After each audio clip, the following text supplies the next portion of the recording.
দেখো বন্ধুরা, আজকে মাছের তেলটা এনেছে খুব ভালো। মাছের তেলটা ভাজছি। আর এদিকে কি রান্না হয়েছে চলো তোমাদের দেখাই।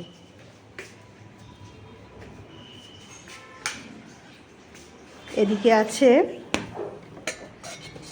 সর্ষে বাটা দিয়ে আজকে হয়েছে কাটাপোনা মাছের ঝাল। আর আছে পেঁয়াজ পোস্ত, উচ্ছে আলু ভাতে, গরম ভাত, আর আছে ডাল আছে। কি গো, খেতে এসো, মা ভাত বাড়ছে।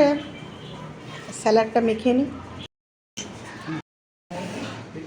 উচ্ছে আলু ভাতে, উচ্ছে আলু ভাতে হয়েছে, আগে খাও উচ্ছে আলু ভাতে দিয়ে। স্যালাডটা মাখছি। এই যে কাটাপোনা মাছের ঝাল, ডাল আছে, পেঁয়াজ পোস্ত আছে,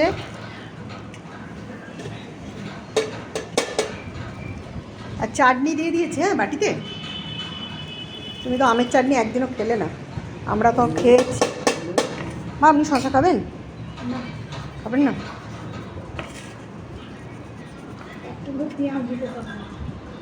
ঠিক আছে, তার মাখি। স্যালাডটা আমাদের তো ছুটির দিনেই হয়, এমনি দিনে তো সব হয় না।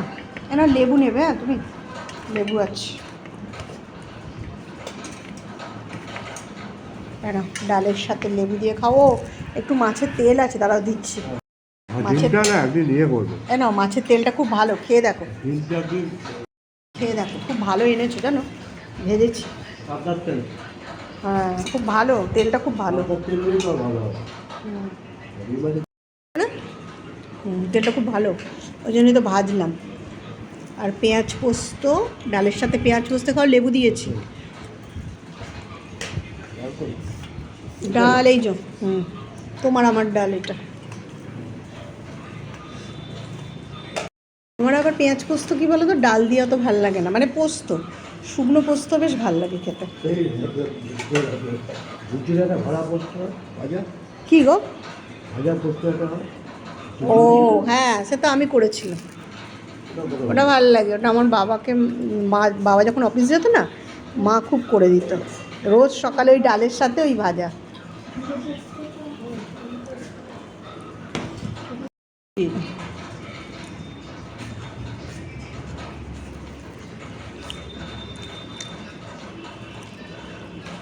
মার কি মাছ ভাজা, মাছের ঝাল করেননি? মাছ ভাজাটা কাজ ছিল। ও এখন তেলটা তেতো আছে নাকি? তেতো নেই না? মাছের তেল দিয়ে খাই, খুব ভালো তেলটা। পেঁয়াজ পোস্ত, শুকনো ভাতে পেঁয়াজ পোস্তটাই বেশি ভালো লাগে।